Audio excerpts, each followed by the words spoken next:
Welcome to another episode in the series of highlights from previous podcast episodes.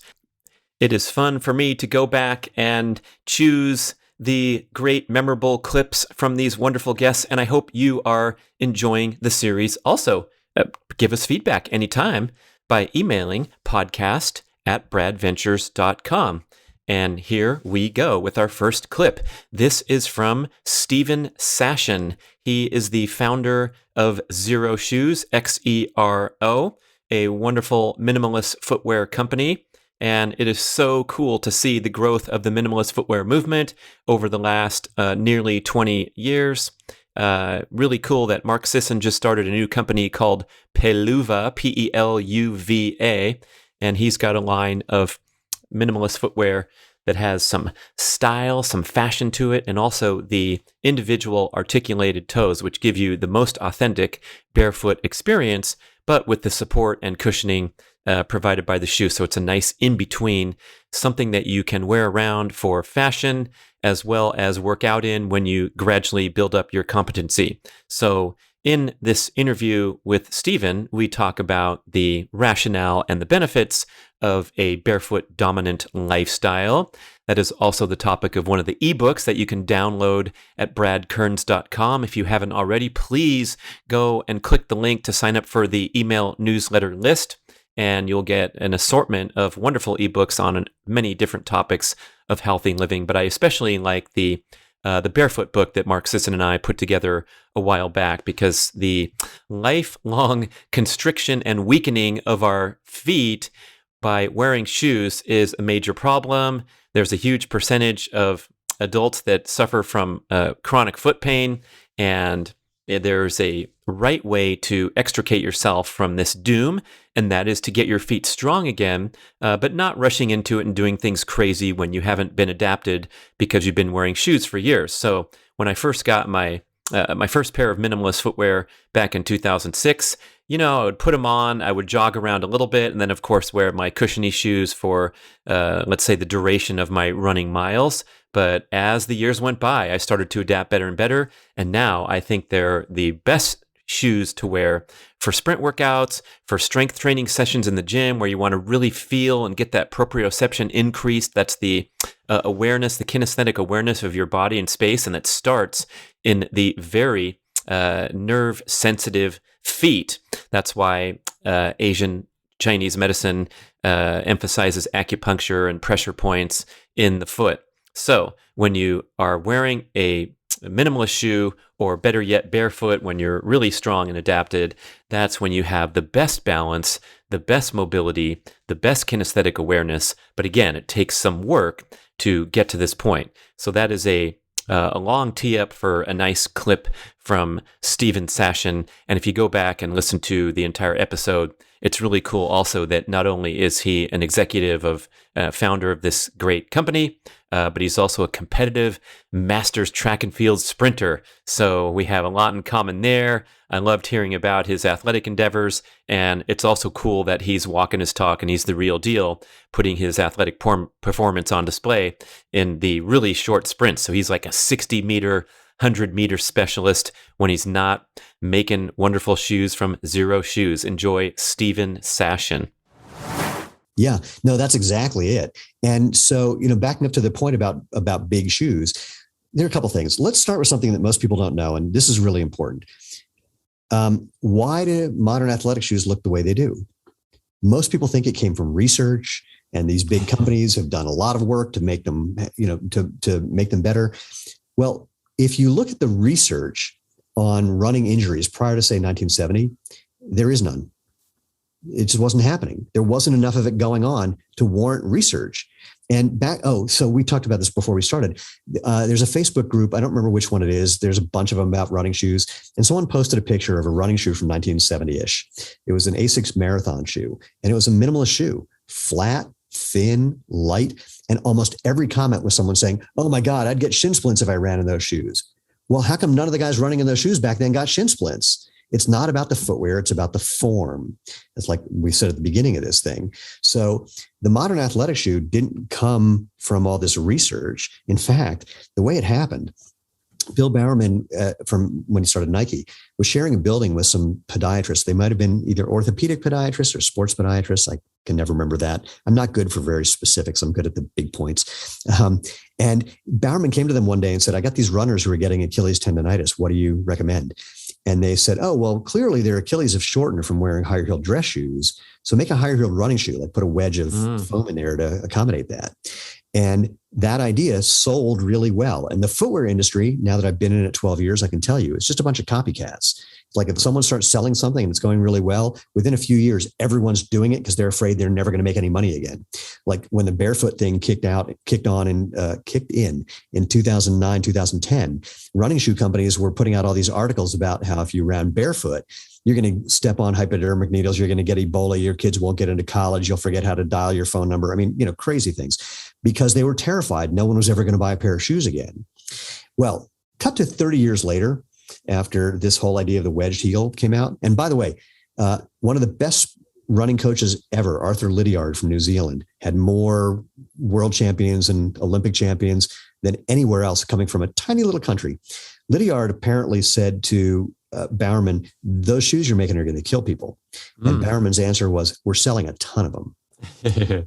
So one of these podiatrists was at a track meet with a friend of mine, a guy who worked directly with Bowerman for years. And my friend said, what do you think about the fact that your idea, the padded elevated heel, has become ubiquitous? It's like every modern athletic shoe. What do you think? And the guy said, biggest mistake we ever made. We didn't have any evidence for this Achilles shortening thing. We had no evidence that adding a heel lift was going to be helpful. And we see that it's been the opposite. I mean, to this day, since in the early 70s, when more people started running, and it's not just about numbers, it's about percentages, 50% of runners and 80% of marathoners get injured every year. And that hasn't changed, despite the fact that there's a massive incentive for these big companies to make a shoe that could help in that regard.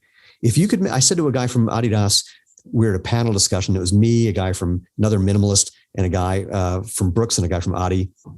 I said, if you could make a shoe demonstrably better than the guy sitting next to you, that's worth billions of dollars a year. And you're telling me you haven't done it because it's really difficult and time consuming and expensive to do that kind of research? It's ridiculous. But here, check this one out. So Nike put out a study. This came out pre-COVID, and then they kind of pulled it, and then they re-released it just a few months ago. It was a study they said was independent. They designed it. They paid for it. Someone independently did it. Whatever. I'm okay with that. And the way the results of the study got publicized was new Nike shoe reduces injuries by 52%. It's amazing. And if you look at the research, it did. They had like 260 people, and they split them up in a half marathon training program. And half the group was in the Zoom Structure 22, Nike's best selling motion controlled, arch support, elevated heel, padded shoe. And the other half were in a new shoe, the React Infinity Run. And it's true. In the people in the React Infinity Run, 52% fewer injuries. But then you have to look at the numbers. When you look at the actual numbers, that's when things get interesting. In the Zoom Structure, over 30% got injured in 12 weeks. In the React Infinity, only 15% did. Let's do the math a little differently. 15% is about 1 out of 7. And let's call that 30-ish%, 2 out of 7, just to make it seem like a week, 7 days in a week. So this is like me asking you, which restaurant do you want me to take you to for dinner every night this week? The one where you get food poisoning twice, or the one where you only get it once? It's the same analogy. It's like natural movement is the obvious, better, healthy choice, the same way natural food is. The research is unequivocal.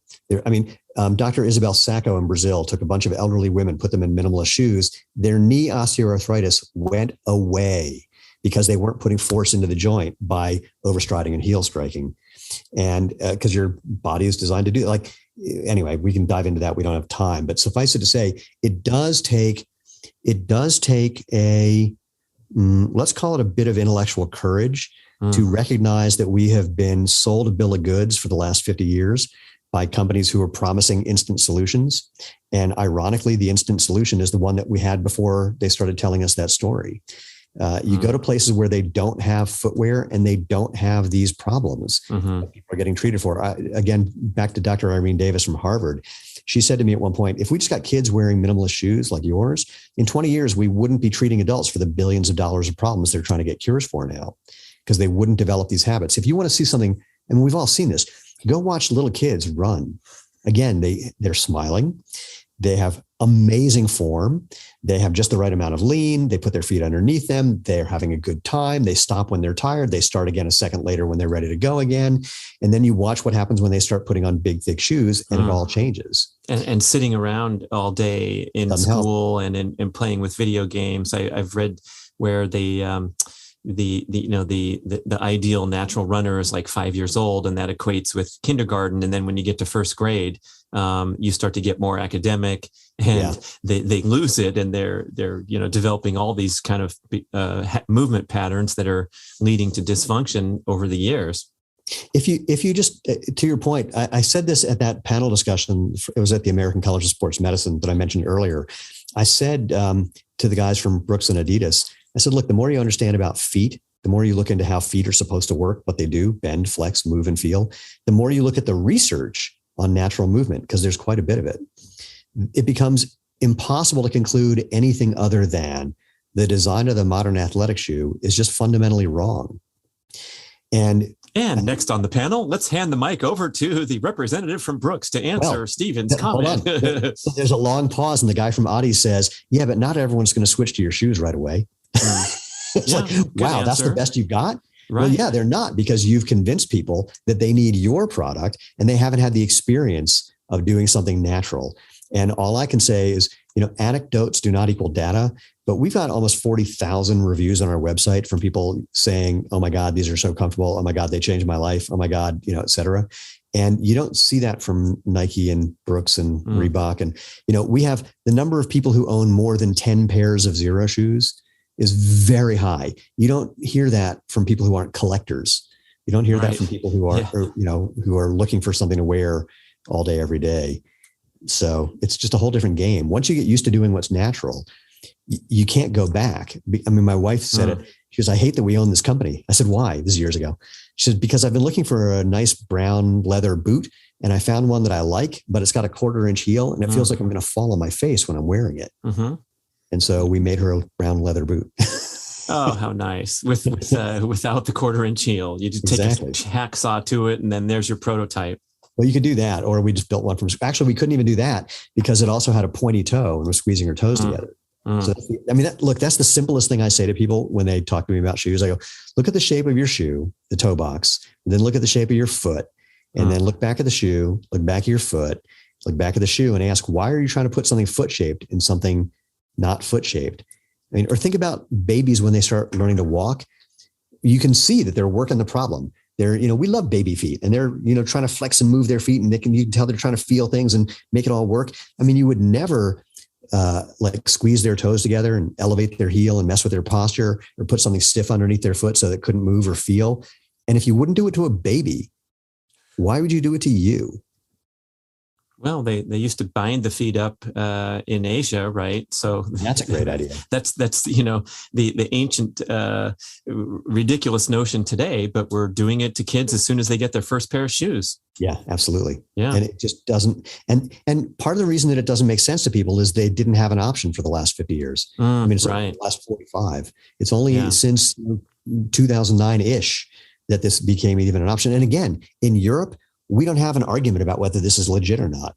In Europe, they're all on board. There's brands that are basically doing this for 250 years. Not as well as we are, I would argue, but the same basic idea of natural movement is part of European culture, is part of Asian culture as well. They just don't have these arguments there. Steven Sashen killing it today. So fascinating. I think we have to be convinced at this point to at least grab a pair of shoes and try them out and integrate them at a rate that you're interested in. Easier. Just take off what you're wearing now. Walk around barefoot first. See if that's enjoyable. And if it's not, if you can't do it, it's only because you haven't let your feet do what's natural for a while.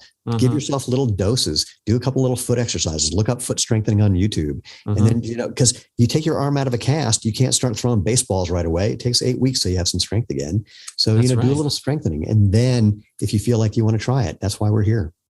Next up, one of my favorite and most inspirational podcast guests ever. It's John Assaraf, best-selling author, brain training expert, and starring in the movie The Secret. He is the king of manifesting. The story he told on our first interview, not the one accepted here, but the earlier one, about how he was doing the recommended vision boards, the dream board where you go into the magazine and you cut out the pictures of the Ferrari or the beautiful house or the horse or the fit body glistening with sweat and rippling muscles, and then you put it on the wall and you look at it and you think about it and you eventually manifest it. And the most amazing story was that he cut out this awesome house from some magazine, he doesn't remember where, with orange groves and a fencing here and a terraced lawn here.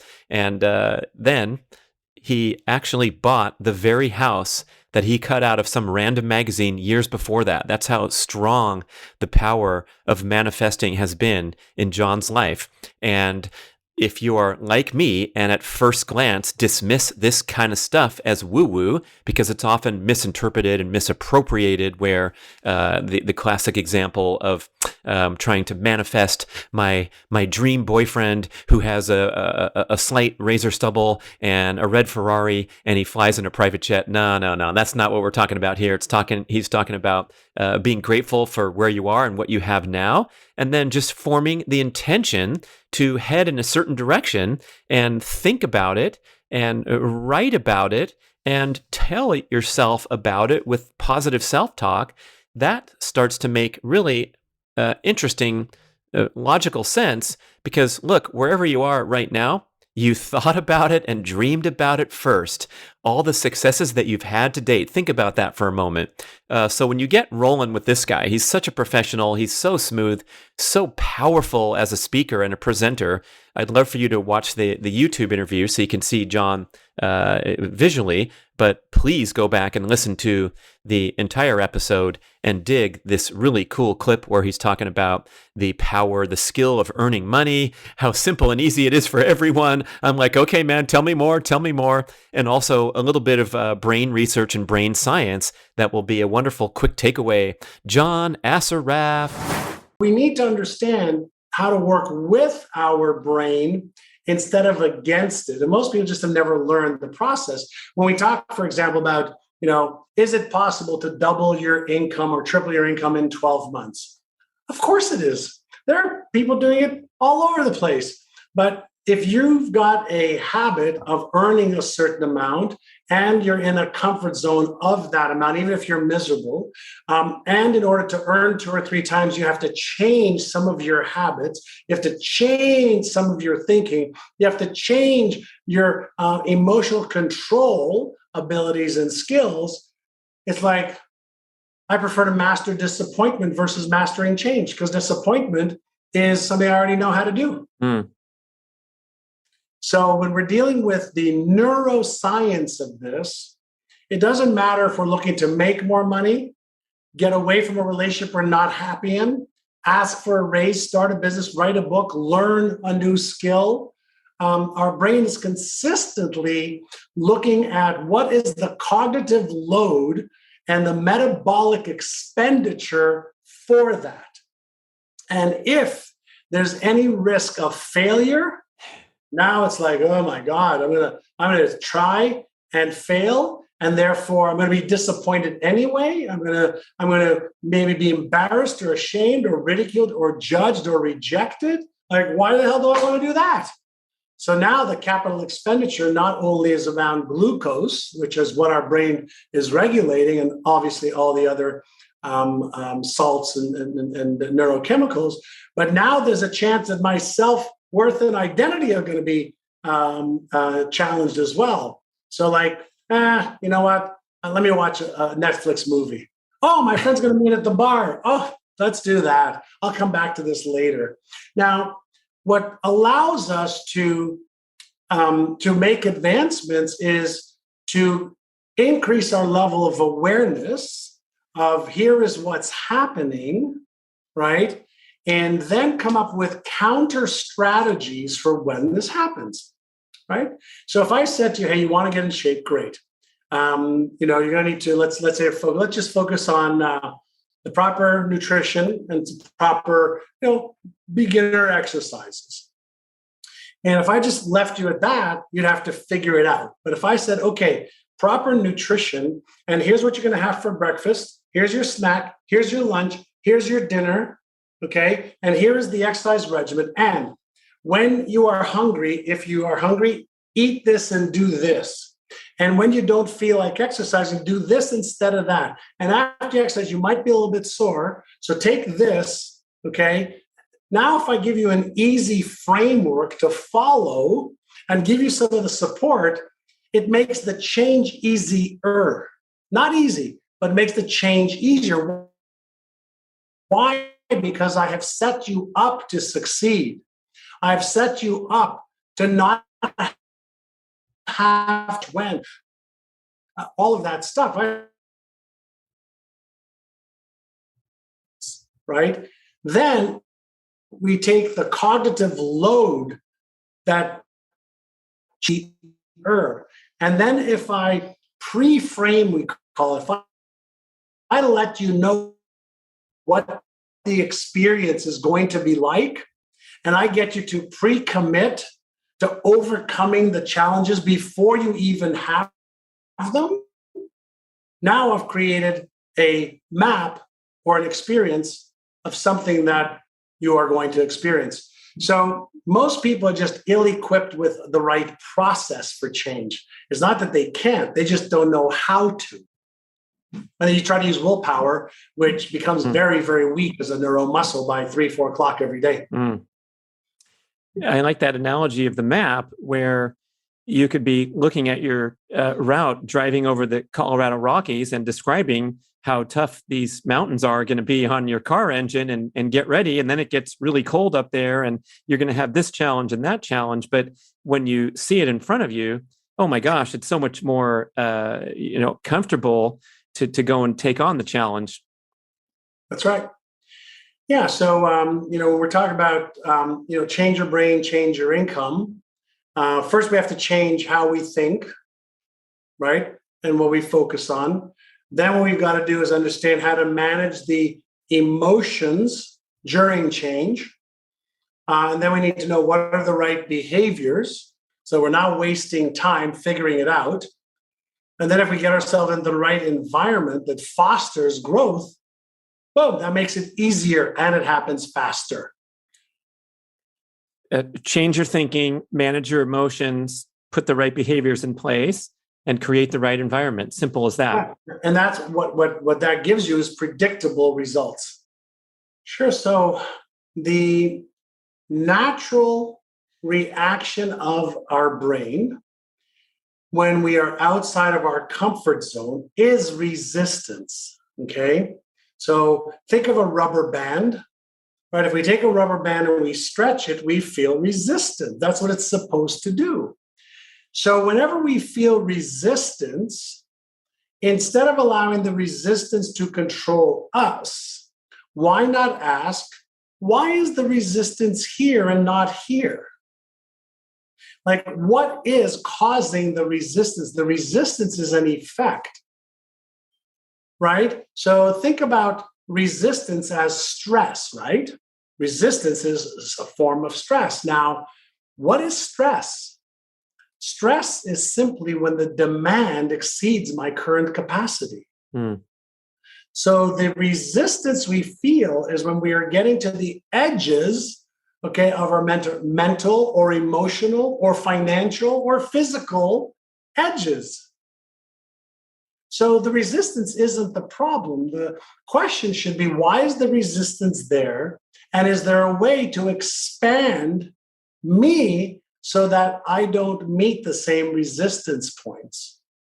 Right. The obvious example of getting fitter, where now you can pedal a bicycle for 30 minutes, no problem. And 6 months ago, it was 7 minutes, you were out of breath. Yeah, walking was hard, right? And so the key to understand, resistance is a signal just as fear is. So I don't know if I shared this the last time we talked, but imagine you're driving your car, right? And the light pops up on your dash. Have you ever taken a hammer to hit the light? Not to date. No, it's I'm just tempted like, to. why would I do that? Right. It's actually there to say, hey, you're low on air in your front right tire, or you left a trunk open, the back window's open, you're getting out of the car, so it's beeping. Oh, thank you. Resistance. Oh, thank you. What's causing this resistance that I need to move so that I can have more capacity? Right? So there's nothing wrong with fear. There's nothing wrong with resistance. There's nothing wrong with stress, right? There's nothing wrong with anxiety. There's nothing wrong with any of the signals that our brain sends out for us to feel something. Now, certain feelings, right, are constructive, positive, and move us forward. And other feelings, okay, may put the brakes on and cause us to retreat, right, back into safety. So the question is, why? Like, am I not taking action because I'm afraid of being rejected? What's causing that to trigger? Like, what's causing that to trigger? Do I not think I'm worthy enough? Oh, wow, maybe I should work on upgrading, expanding my self-image and self-worth so the rejection doesn't affect me. Yeah. Right? If I'm afraid of taking action, why? Oh, because I'm afraid of failing. Why?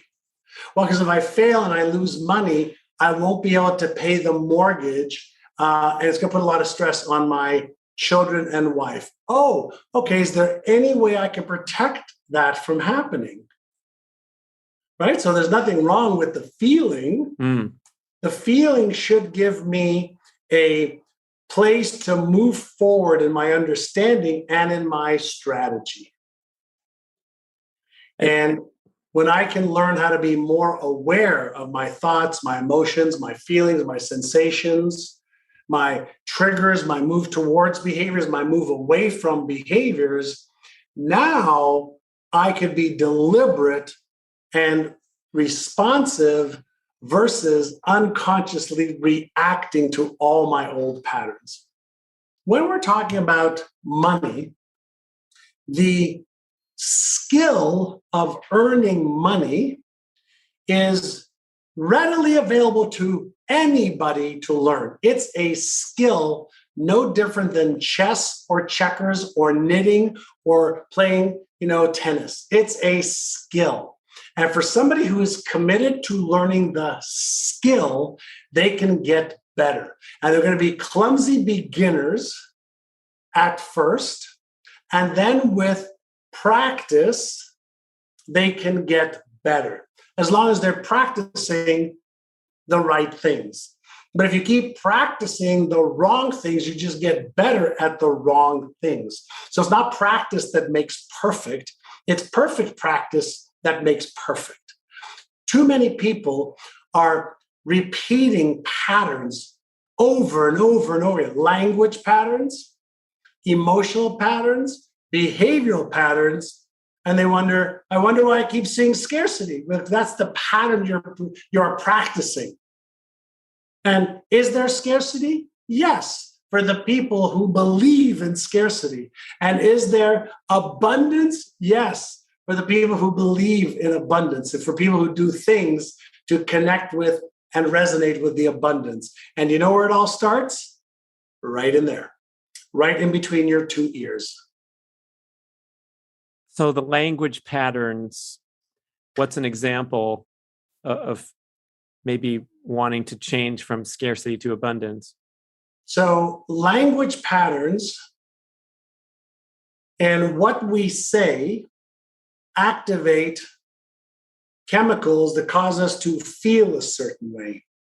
When our brain releases certain chemicals, we're either in a motivated state or unmotivated state, where we're moving towards trying to find, and finding what it is that we want or not. So self-talk is critical. Like self-talk is critical. Why? Because every sentence that you speak releases the neurochemical associated with that sentence. So are you releasing the neurochemicals of scarcity So if you say there's never enough, think about this. If you typed into your computer, okay, there's never enough memory in this computer, and that was an instruction for your computer to make that a reality, the computer would say, sorry, can't save this, not enough memory.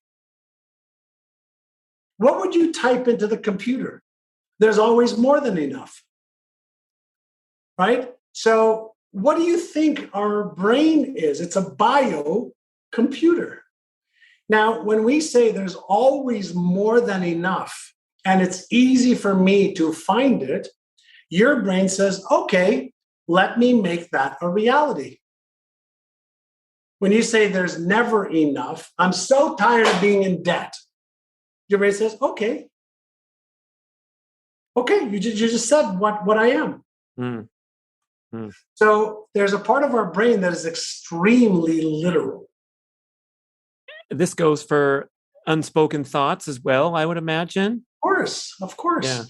Yeah, we have about 6,200 thoughts a day, according to the latest research. It's just come out, not 35,000 to 50,000. Hey, that sounds more reasonable. Okay, 6,200 people. Yeah. And most people's thoughts are limiting and negative. Most people's thoughts. So they're reinforcing limiting and negative thoughts more often than not. And so then the neural networks that cause us to see, like, think about this, right? In any given second, when your eyes are open, about 400 billion bits of information are coming in through your eyes. And yours and my brain deletes and distorts 99.999% of it. And it only allows you and I to see, for the most part, what we are conditioned to see. It's looking for a match between the map and the reality out there. And it deletes anything that doesn't match the map. So if you are consistently living in scarcity with not enough or just enough, it deletes and distorts all the abundance and shows you just enough, right? Or not enough. So our brain is, as much as you think, and I used to think that we see, with our eyes, we don't. We see through our eyes, and our brain's actually projecting the patterns back onto the canvas. Next up is my main man from down under, Andre Obradovic, and he is a popular health and fitness coach, sort of a life coach, fitness coach character from Aussie land. He's got a lot of colorful things to say. I love interviewing him. I love engaging with him personally. He's helped me in his role as a business coach, and he's really good at getting your entire act together. So make sure you're firing on all cylinders, not just in your workout regimen, but also how you organize your day and how you prioritize your daily tasks. He's a very focused, organized person because he comes from this military background. But in this interview clip, we talk about the fascination, our mutual fascination with the emerging science of intentional breathing. And that particularly relates to minimizing your breathing during athletic performance. I think you're going to love this clip, and also the book that we referenced, The Oxygen Advantage from Patrick McEwen. We both digested that strongly and put it into action. So he's talking about a bit of the research here where you get increased red blood cell production from getting into nasal diaphragmatic breathing, and then also how to get started gracefully. He boasted to me before the show that he could do the Bolt score. That's a breathing test of how well you can tolerate carbon dioxide. And he says, "Oh, I can do 50 seconds easily." And I'm like, "Come on, man, that's like superior, off the charts, incredible." And there we are on Zoom from USA to Australia, and there he is chilling in his chair, holding his exhaled breath for 50 seconds without any trouble. And it seemed like a miracle to me when I first started because I could barely make it to 20 seconds on my first Bolt score. But with devoted practice over the last couple years, I am now up to 50 seconds at my very best and routinely 40 seconds. So I went from so-so needs to improve to the superior category, doubling that time. And again, I'm talking about holding your exhaled breath. So if you want to see where you are right now with your Bolt score, what you do is you take a few gentle, normal breaths through your nose only, so closing your mouth. Then you exhale all of your air and pinch off your nostrils. So your mouth is closed, and now you are pinching your nostrils closed, and you sit comfortably and see how long you can comfortably last without needing to pull a breath. So you don't want to game or cheat the test by going until you're about to pass out. It's when you have that first strong urge to breathe, and then you check your time. And if you simply practice the Bolt test frequently, you will notice that you have better and better carbon dioxide tolerance, which has a tremendous impact on athletic peak performance as well as overall health. You'll improve your carbon dioxide tolerance. Let's learn more from Andre Obradovic. Well, so my experience with breathwork started in, where I wanted to really advance my athletic performance. And initially, I started looking at Wim Hof. I started to do his online course. But what I found was that, his approach was, and tell me if you think I'm wrong, but his approach I found was more about stress management and how to influence his immune system and improving his mental health because of some of the things that happened in his life. But, I wanted to breathe less and improve my capacity to run and race at a lower heart rate with a faster pace. So and because Wim Hof's breath work is a lot more through the mouth and using all these other techniques, I wanted to look for something different. So then I started to follow Patrick McKeown. So I read the Breath book by James Nestor, and I started following Patrick McKeown. And he was trained in this method called the Buteyko method, which consists of a series of breathing exercises and guidelines specifically designed to reduce over-breathing, which is what he calls chronic hyperventilation, because the fact is most people breathe way too much. And this alters the natural levels of gases in the blood. It reduces oxygen delivery to our tissues, organs, and sometimes it can cause constriction of blood vessels and airways. And this can have lots of health problems. Mouth, when we breathing volume becomes normal, and we can switch from mouth breathing to nasal breathing, which helps alleviate all these health problems. And there's a lot of science and evidence around that. This Patrick McKeown started to look at this guy called Dr. Buteyko, which I think he was Russian, and he was looking at sick people and found that all these sick people, breathed really hard. And he sort of thought about, well, is the sickness causing the hard breathing, or is this hard breathing through the mouth causing the sickness? The other thing is, so Patrick McKeown sort of followed this and researched all of this and really had a big interest in it because he himself had a breathing problem where he was always breathing through the mouth. And one interesting thing is we tell people when they're, not feeling well or they're overstressed to take a big breath through the mouth. And the belief is that this will increase oxygen delivery into their tissues. Well, it actually is totally the opposite. And this is all around this thing called the Bohr effect, which I'm sure you could talk about a lot as well. But this method called the Buteyko breathing technique talks about soft breathing, light breathing, and breathing through the diaphragm, where we use the nose to breathe. And that using these techniques, we increase oxygen delivery to the cells. And this is where we're really going to transform our health. So there's a whole reasons why it's important. I can go through those, and then maybe we can talk a bit more about what we actually do. But yeah, as you say, James Nestor and Patrick McKeown, in my opinion, are probably two of the biggest and most successful and educated people that talk about this. But a couple of the benefits and why it's important to breathe through the nose is that there's more resistance when we breathe through the nose, and there's more oxygen uptake. When we breathe through our nose, it warms the air and removes the germs because we have hairs in our nose.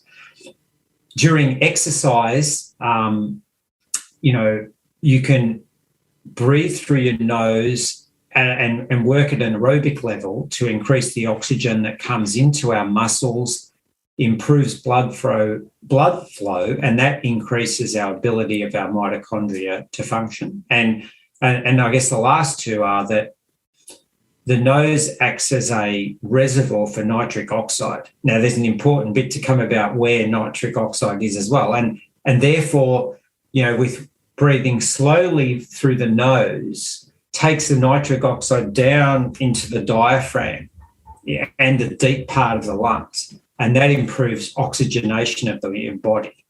It also improves vasoregulation, which is the opening and closing of blood vessels, which gets oxygen into our body better. And the important thing for men is it helps with erections, because in Viagra, nitric oxide is in Viagra. So it's a very important part for all of us to think about. So they're just some of the things that I didn't know about that I now know about. And I even take a nitric oxide supplement as well in liquid form before I exercise to help. So really what we're doing by breathing through our nose in everyday life and when we're exercising, whether it's in the gym or on the bike or running, is we're building our tolerance to handle carbon dioxide buildup, and we're able to work at lower oxygen saturations. So it's giving us this like EPO effect, like high altitude training, but it's legal.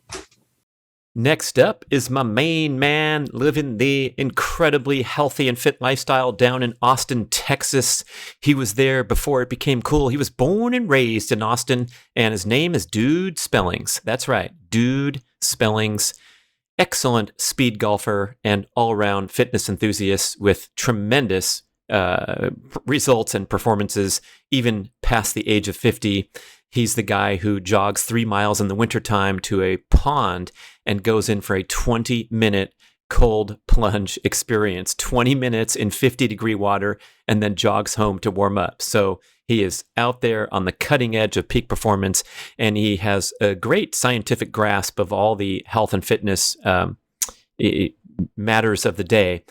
He has a regular job as a career technology guy, but I said, man, you got to get into the health and fitness scene. So he does offer some group coaching programs you can learn more about by looking up Dude Spellings. We'll have a link in the show notes. And here we're talking about general everyday health practices that are super beneficial, things like hiking and walking, taking a little stroll after dinner. And I love the flavor of his commentary where he'll give you practical everyday insights, but always back it up with some scientific reference. He made a great contribution to my ebook, Taking the Cold Plunge, and the online course where he talked about the science of mitochondrial function and what happens when you expose yourself to cold and cool the cells off, and they work more efficiently, and you actually get an aging reversal effect from cold plunging.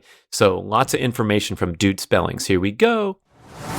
Hiking and walking are walking is super underrated. There's all kinds of studies that show that just even like a 15-minute walk after dinner regulates blood sugar.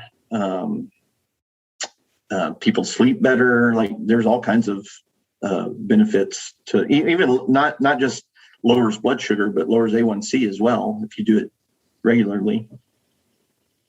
Like on this topic that we noted that we wanted to discuss, some of the things you wrote are pretty enticing. Dr. Ron Rosedale's claiming that the more fat you burn during your life, the longer you'll live, and that's because you're making fewer free radicals. The fat can be burned with mitochondria, the protective benefits of mitochondria, versus if you're a glucose burner and you're winded when you get up a flight of stairs, that sensation of being winded also implies that you've switched over to glucose burning, and your conditioning is so poor that now you've turned into a carbohydrate dependent human because you can't even get through the bare bones of daily living, getting out of the parking lot and entering the store without kicking into glucose burning. So the better you get at burning fat, and we know that there's two channels here. One of them is through exercise, and one of them is through proper dietary choices. But it's clear that we need both to excel, rather than just eating cleanly and then getting winded going up a flight of stairs. Yeah, and so I think what Ron Rosedale was getting at when he says, the more fat you burn during your lifetime, the longer you'll live, is that how efficient is that electron chain transport in your mitochondria, right? If you're whipping electrons through there super fast, you're not going to be winded when you get to the top of the stairs.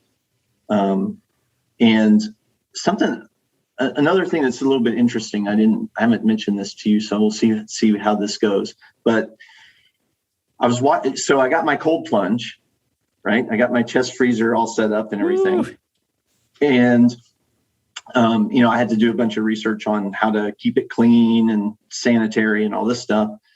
And I discovered so there's a couple different ways to keep it sanitized, right? So just for the listeners, clean versus sanitized. Clean would be like a filter that keeps out the dirt and stuff. Sanitized would be like chlorine that keeps algae and stuff from growing in there, right? Bacteria and stuff. So there's a couple different ways to do the sanitation. One is chlorine, and chlorine is toxic, and a lot of people say you can absorb it through your skin. So I kind of wanted to search for other ways, right? I found this video of this guy that uses ozone for a sanitation in a cold plunge. And he explained it really well.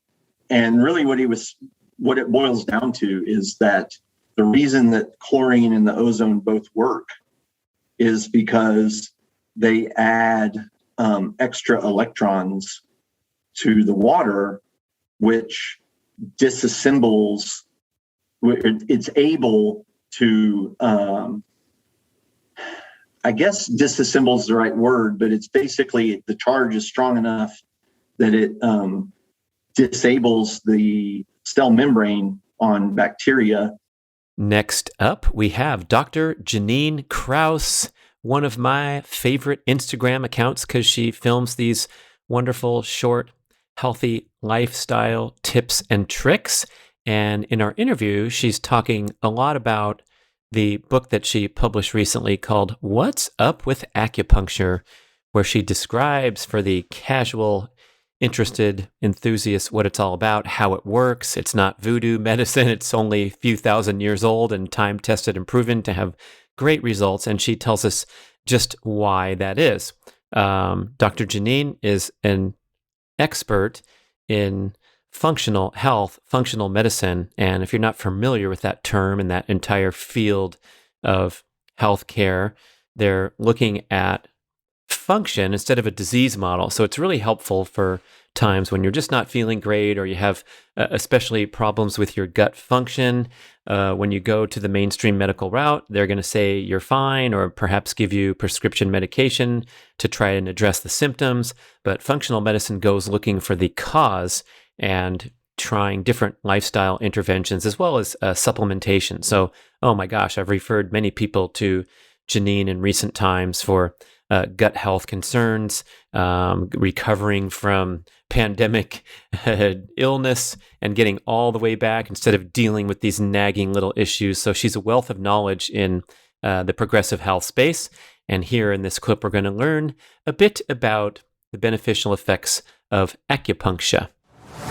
Absolutely. So just kind of thinking around those things I'm talking about what can happen to the nerves and the compression of the nerves by muscles and not getting the right firing too. And so because I'm an acupuncturist, I love to look at down the spine and see what kind of nerve root endings. So where the nerves come out of the spine there, those are going to go to the muscles on the back side of you. And the ones that come out there and go towards the front, they're going to go towards your abs and things of that nature. So another question that I would be thinking in terms of your case is what's going on with the core?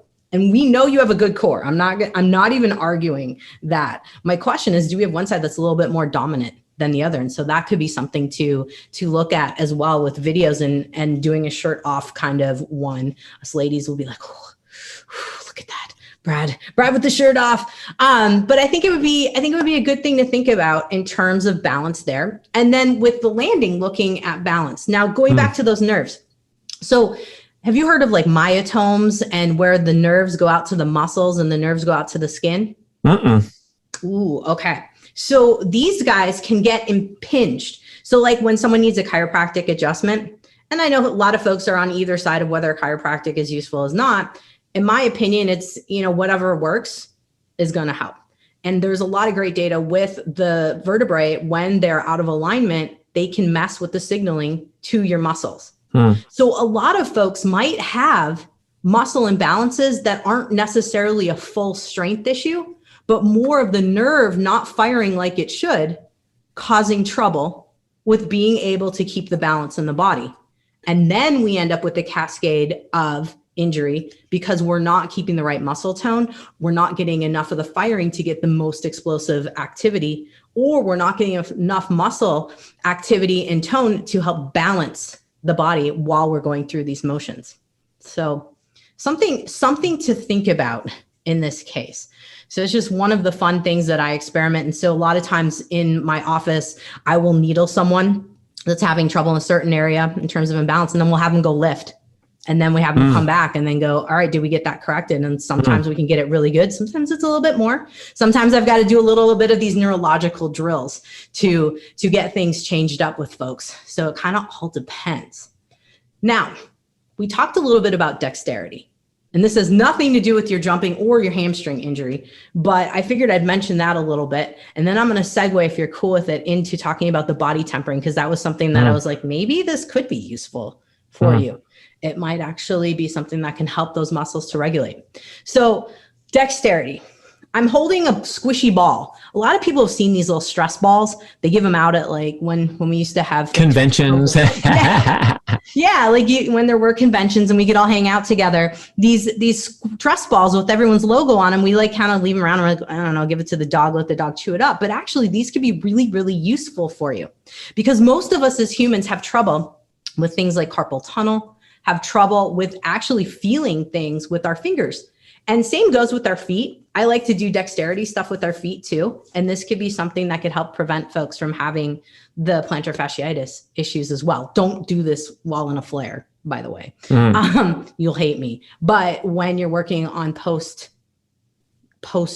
flare up, this could be something to consider. But the idea is taking that squishy ball and squeezing between the thumb and the first finger, and then the thumb and the second finger, thumb and the fourth, thumb and the fifth. Now, I learned this from Justin Franson. Do you know him?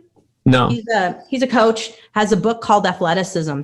And the squeezy ball. And so instead of just squeezing, like squeeze, it like, Brad's showing me a squeezy ball by the way, folks, and I'm holding up my squeezy ball here, but a lot of us will just squeeze it like this.